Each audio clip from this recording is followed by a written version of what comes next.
देखिए आज हम लोग क्या पढ़ेंगे? प्रिज्म। कल हम लोगों ने क्या किया था? प्रिज्म की परिभाषा जान ली थी ना। प्रिज्म किसको बोलते हैं? किसी कोण पर झुके दो समतल अपवर्तक पृष्ठ के बीच घिरे पारदर्शक माध्यम को प्रिज्म कहते हैं। कि दो किसी कोण पर झुके दो अपवर्तक सतह क्या हो? किसी कोण पर झुके हो और वह दोनों अपवर्तक सतह किसी पारदर्शी माध्यम को क्या करके रखा हो? घेर के रखा हो। तो यह इस तरह की संरचना क्या कहला जाती है?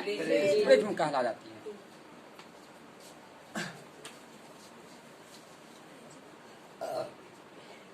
अब हम लोग क्या करेंगे? प्रिज्म के अलग अलग भाग के बारे में बात करेंगे। तो जब अपना लोग क्या करते हैं, प्रिज्म को इस रूप में लेते हैं तो इसे प्रिज्म की क्या बोल देते हैं? मुख्य काट। ये प्रिज्म की हम लोगों ने क्या किया है? प्रिज्म के लिए प्रिज्म का मुख्य काट काटा है। प्रिज्म का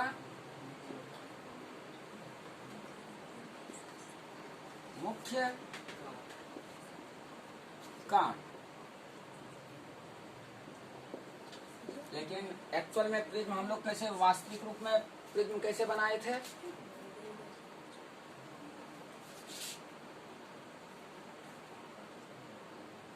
ना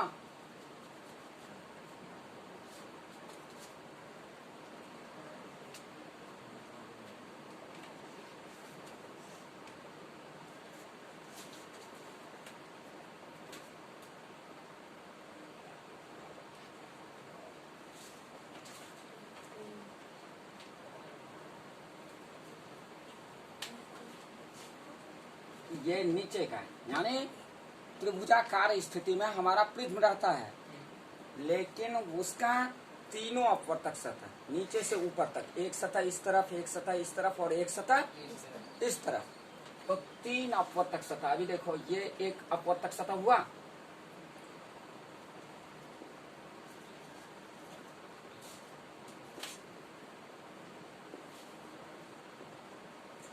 अपवर्तक सतह एक, ये अपवर्तक सतह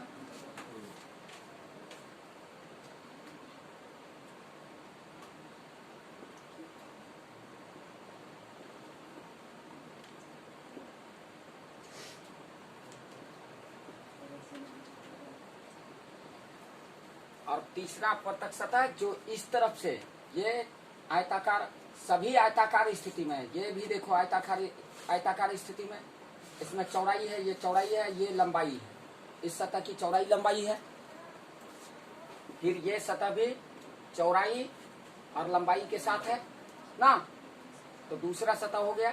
अब तीसरा सतह कौन सा है? कि ये वाला। यदि हम लोग इस भाग को मिटा दें तो पीछे की ओर से एक आयताकार सतह दिख रहा है,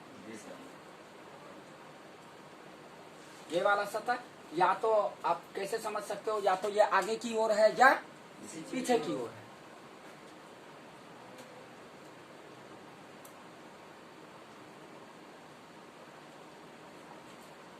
तो ये हमारा कौन सा सतह है? तीसरा सतह।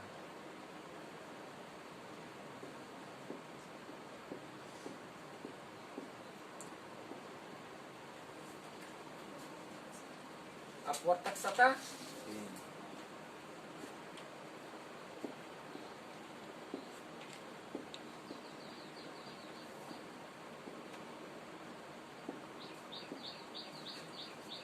जब किसी तीन पारदर्शी अपवर्तक सतह को हम लोग उसके किनारे को एक साथ जोड़ देते हैं और वह त्रिभुजाकार स्थिति में आ जाता है, तो इस तरीके से हम क्या करते हैं? प्रिज्म का निर्माण कर लेते हैं। और यदि प्रिज्म की परिभाषा बोलना चाहते हैं तो क्या बोलते हैं? दो समतल अपवर्तक पृष्ठ एक साथ क्या हो? एक कोण पर झुका हुआ और उसके बीच क्या हो? कोई पारदर्शी माध्यम घिरा हुआ हो, तो इस प्रकार के प्रकाशिक यंत्र को हम लोग क्या बोलने लगते हैं? प्रिज्म। प्रिज्म। अब देखिए कि प्रिज्म का अपवर्तक सतह, सॉरी, प्रिज्म में परावर्तन की घटना नहीं होती है, प्रिज्म में अपवर्तन की घटना होती है। तो प्रिज्म के अपवर्तक सतह का किनारा जहां पर एक दूसरे के साथ जुड़ा हुआ होता है, अभी देखिए कि ये सतह और ये बाहर वाले सतह का किनारा यहाँ पर जुड़ा हुआ है ना, तो ये क्या हो गया? प्रिज्म का कोण।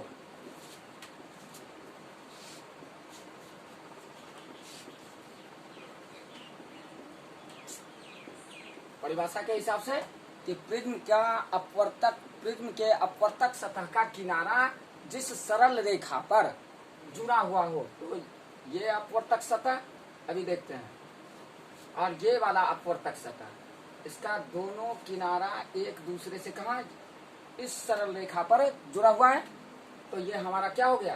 प्रिज्म का कोण। तो इधर कोण है। अब ये अपवर्तक सतह और ये वाला अपवर्तक सतह का किनारा यहाँ पर सरल रेखीय रूप से जुड़ा हुआ है, तो ये भी क्या है? अपवर्तक, प्रिज्म का अपवर्तक कोण।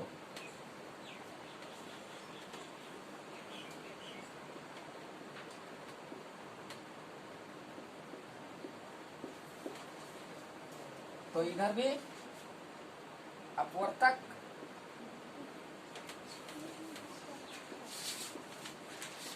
कोण। अब देखिए अपवर्तक कोण 1, अपवर्तक कोण 2, और देखिए यहाँ भी ये इस सतह का अपवर्तक सतह ये और अपवर्तक सतह ये, इस दोनों का किनारा कहाँ पर जुड़ा हुआ है? इस सरल रेखा पर जुड़ा है। तो ये भी एक प्रिज्म का क्या हुआ? अपवर्तक कोण।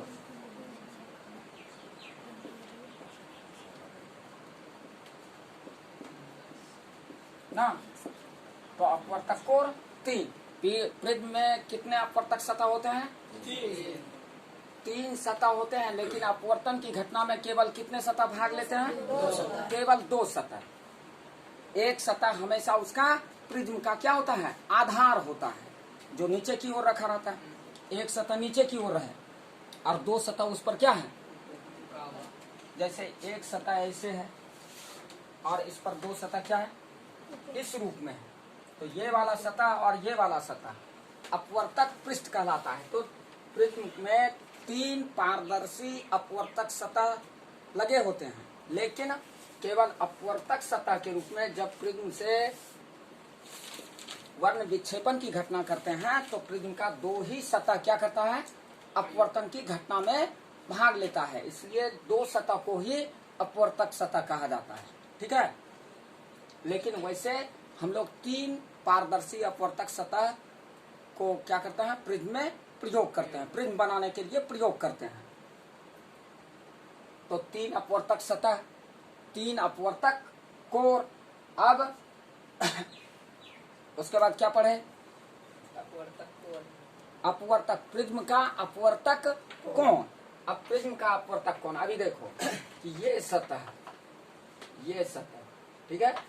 अब ये दोनों सतह एक दूसरे से कहा, एक दूसरे के बीच यहाँ कौन बना रहा है? या यदि हम लोग इस सतह और इस सतह को अपवर्तक सतह के रूप में लेंगे तो कौन यहाँ बन रहा है ना? या हम लोग क्या करेंगे?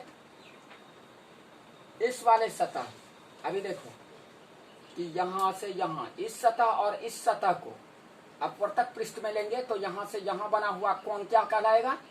अपवर्तक कोण। इस तरीके से हमने देखा कि प्रिज्म में अपवर्तक कोण की संख्या भी कितनी होती है? 3 अपवर्तक कोण, 1, 2 और तीसरा।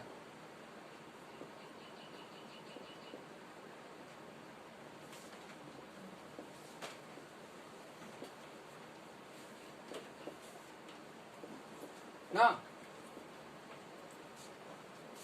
तो अपवर्तक कोण हो गया। अब देखो प्रिज्म का आधार। अब यदि प्रिज्म के आधार को देख लेंगे कि यदि ये सतह और ये सतह क्या है, हमारा अपवर्तक सतह है, तो ये वाला सतह, ये जो नीचे वाला सतह है, ये नीचे वाला सतह हमारा क्या कहलाएगा, प्रिज्म का आधार। प्रिज्म का आधार। यानी प्रिज्म के अपवर्तक सतह के या अपवर्तक कोण के सामने वाली सतह क्या कहलाती है, प्रिज्म का आधार। प्रिज्म का आधार।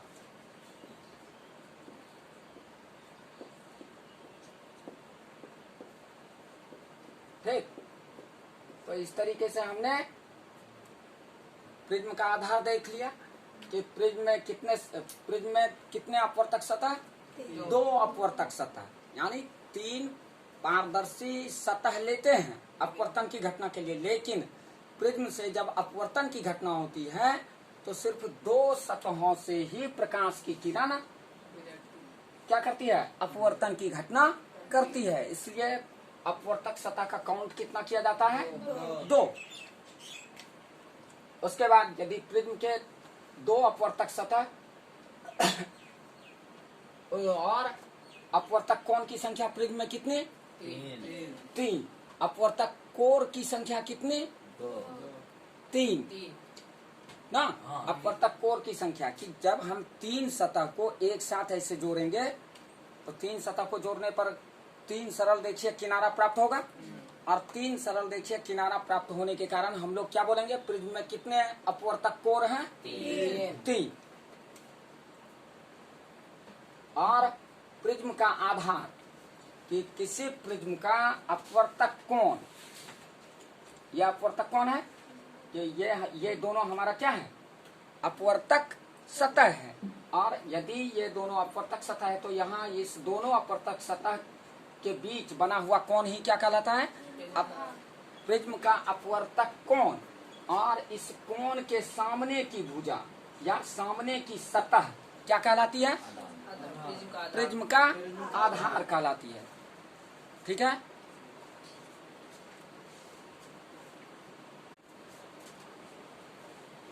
अब देखते हैं कि हम लोग क्या किए हैं, प्रिज्म का मुख्य काट लिए हैं ना।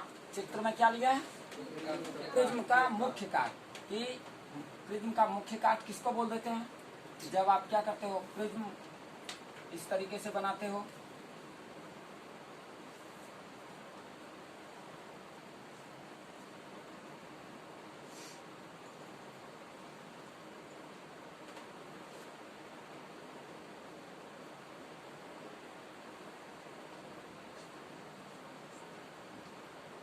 तो जब हम लोग क्या करते हैं, लंबवत रूप से प्रिज्म के मुख्य काट की परिभाषा कैसे लिखे थे, अपवर्तक कोण के लंबवत।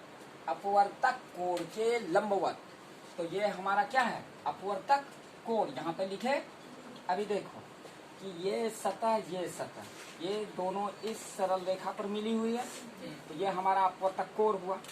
ये देखो ये वाली सतह इस रेखा पर मिली हुई है, तो ये हमारा दूसरा अपवर्तक कोण हुआ। और ये सतह बाहर की सतह और ये पीछे की ओर की सतह, ये दोनों इस सरल रेखा पर इसका किनारा मिला हुआ है, दोनों सतह का किनारा मिला हुआ है। तो अपवर्तक कोण के लंबवत, अपवर्तक कोण ऐसे है ना लंबवत स्थिति में, उसके क्षैतिज स्थिति में यदि हम सीधा सीधा काट लेते हैं, अभी हम लोगों को इस तरह की संरचना प्राप्त होती है। और हमने इसी संरचना को कहा, ये त्रिविमीय ज्यामिति में हमें आकृति दिखाई दे रही है, और हमने उसके मुख्य काट को कितने द्विविमीय स्थिति में व्यक्त किया है। तो अपवर्तक कोण के लंबवत जब हम लोग प्रिज्म को काट लेते हैं, तो उसी काट को हम लोग क्या बोलने लगते हैं, प्रिज्म की मुख्य काट। अब प्रिज्म की मुख्य काट के हिसाब से यदि हम उसके मुख्य काट को चित्रित करते हैं, तो अब हमारा ये क्या है, ये दोनों अपवर्तक सतह है। अभी देखो कैसे करेंगे, इस पर एक सतह ऐसे दिए, इस वाली रेखा पर एक सतह ऐसे दिए, और एक सतह नीचे से लगाए। ठीक है, एक सतह ऐसे, एक सतह ऐसे, और एक सतह नीचे से। तो प्रकाश की किरण इस सतह से आएगी और इस सतह से निर्गत होगी, तो अपवर्तन की घटना के लिए इस सतह पर आपतित होगी। जी सर। और इससे अपवर्तन के बाद पुनः इस सतह पर आपतित होगी। इसलिए हम लोग क्या कहते हैं कि प्रिज्म में कितने अपवर्तक पृष्ठ हैं? 2। अपवर्तक सतह कितने हैं? 2। उसके बाद प्रिज्म के अपवर्तक कोण कितने हैं? तो अभी देखो इस बिंदु पर सरल रेखा है, इस बिंदु पर सरल रेखा है और इस बिंदु पर सरल रेखा है। इसलिए मुख्य काट के प्रत्येक कोने पर क्या होगी? एक एक सरल रेखा होगी ना। इसलिए हमने अपवर्तक कोण की संख्या कितनी लिखी है? 3। अब हम लोग क्या बोल देते हैं कि 2 समतल अपवर्तक सतह, पारदर्शी अपवर्तक सतह, जिस यदि किसी पारदर्शी माध्यम को घेरे हुए है तो वह प्रकाशिक संरचना क्या कहलाएगी? प्रिज्म कहलाएगी। तो और उस दोनों अपवर्तक सतह के द्वारा बना हुआ कोण क्या कहलाएगा? अपवर्तक कोण। तो प्रिज्म यदि इस अवस्था में है तो अपवर्तक कोण कितना है? 1 ना। फिर यदि प्रिज्म को इसको आधार बना देंगे तो ये वाला भाग नीचे जाएगा और नीचे जाएगा तो ये क्या हो जाएगा? अपवर्तक कोण। और यदि इस वाले भाग को हम नीचे क्षैतिज रूप में कर दिए, अवस्थित कर दिए, तो ये वाला कोण क्या होगा? प्रिज्म का अपवर्तक कोण। तो अपवर्तन की घटना के समय ऐसे प्रिज्म के हम अपवर्तक कोण कितने देख सकते हैं? 3। लेकिन कार्य की स्थिति में जब प्रिज्म कार्य कर रहा होगा तो प्रिज्म का कोण कितना गिनती में होगा? 2। केवल 1, 2 नहीं, केवल 1। अब देखो इस अपवर्तक कोण के सामने का अपवर्तक सतह ना, उसको हम बोलने लगेंगे प्रिज्म का आधार। इस तरीके से हमने प्रिज्म और प्रिज्म की मुख्य काट को देख लिया और उसका अध्ययन किया।